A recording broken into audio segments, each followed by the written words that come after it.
আলাইকুম। হিন্দু মুসলমান হওয়ার কারণে তার লাশ পুড়ে না, সত্য জেনে নিন। সাজানো হলো আগুনের কুণ্ডলী, মাঝখানে গণেশকে দেওয়া হলো। তারা জানতো গণেশ, কিন্তু তিনি তো অনেক আগে আব্দুল গনি হয়ে গেছে। আমার ভাইরা বন্ধুরা, যতভাবেই মন্ত্র পড়ায় আর যতভাবেই চেষ্টা করে আগুন জ্বালানোর জন্য, আজকে সেই পেট্রোল যেমন পানি হয়ে গেছে, আজকের সেই লাকড়ি যেমন ভিজা লাকড়ি হয়ে গেছে, আগুন জ্বলে না। আজকের মেসের মধ্যেও ধার নাই, গ্যাসের মধ্যেও ধার নাই, কোনো কিছুর মধ্যে ধার নাই।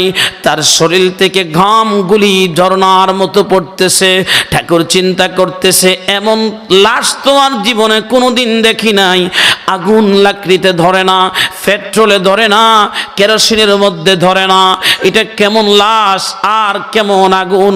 আজকে কি কারণে এমন হইতেছে? প্রতিমধ্যে হঠাৎ করে মনে হলো, আমার ভাইরা বন্ধুরা, ঠাকুর দৌড়াইয়া ওই গণেশ মিয়ার বিবিকে যায় বলতেছে, বিবি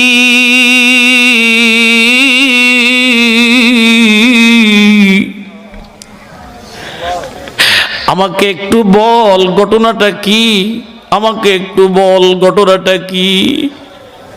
বিবি কান্দে আর বলে, ঠাকুর আমার স্বামী আর আমরা সবাই মুসলমান হয়ে গেছি, সমাজের ভয়ে আমরা বলি না, আমরা বলি না, আমরা বলি না।